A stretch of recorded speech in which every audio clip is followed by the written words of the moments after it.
Ce n'est pas parce qu'on va à l'église, qu'on a été baptisé, qu'on est chrétien, qu'on peut exercer la puissance divine. Il y a une différence entre avoir de la puissance, la vivre et l'expérimenter, et être dans une religion. Je vais encore m'inspirer de nos parents animistes que j'aime bien. Vous savez, j'aime beaucoup les animistes parce que, contrairement à ceux qui pensent qu'ils sont diaboliques, je ne pense pas qu'ils sont diaboliques. Je crois qu'ils ont compris un certain nombre de vérités, mais qu'ils sont dans l'erreur sur un certain nombre de choses. Et que quand on les écoute, on doit discerner cela, les comprendre afin de pouvoir les aimer tels qu'ils sont, pour leur donner le bout de révélation spirituelle qui leur manque. Vous savez, quand un ancien sorcier, un ancien féticheur devient chrétien, il devient plus puissant que les autres chrétiens parce que il a déjà l'expérience du règne spirituel, même s'il n'était pas bien aligné avec Dieu, il a une certaine expérience. Et je crois beaucoup en cela. Vous allez voir quand par exemple un animiste veut prendre par exemple un fétiche, il va acheter peut-être des bouts de bois, des bouts de fer, un certain nombre de choses, qui sont des choses purement matérielles. Mais j'ai été frappé de voir que ces choses, on les considère comme n'ayant aucune puissance, bien qu'elles aient été achetées. On les achète mais au marché.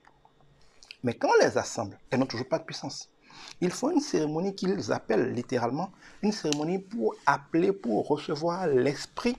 Donc, l'esprit du fétiche qu'ils veulent, euh, qui doit habiter ces objets faits de main d'homme ou ces objets matériels qu'ils ont achetés.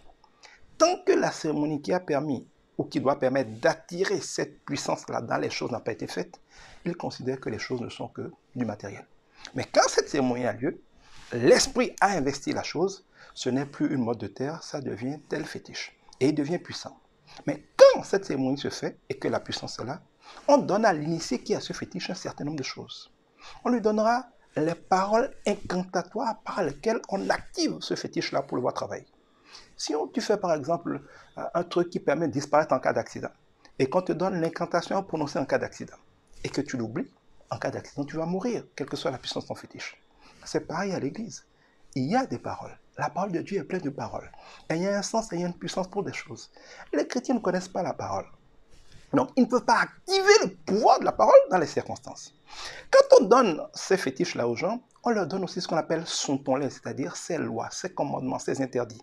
Tel fétiche ne boit pas d'eau. Si de l'eau tombe dessus, c'est foutu pour toi. Tel fétiche boit du sang. Si tu lui donnes pas du sang, il va te créer toi-même un accident pour boire ton sang. On lui donne des interdits. Ton fétiche ne mange pas du haricot. Et vous allez voir que les animistes sont très très rigoureux pour respecter ces interdits. Parce qu'ils savent qu'ils sont dans une alliance où en plus d'avoir les paroles pour déclencher les choses, il faut respecter l'alliance avec les interdits et les commandements pour pouvoir en jouir. Et c'est pareil pour l'Église, c'est pareil pour la foi chrétienne. Dieu nous donne sa parole, nous sommes dans une alliance. Si nous respectons les commandements et que nous parlons, nous verrons les résultats.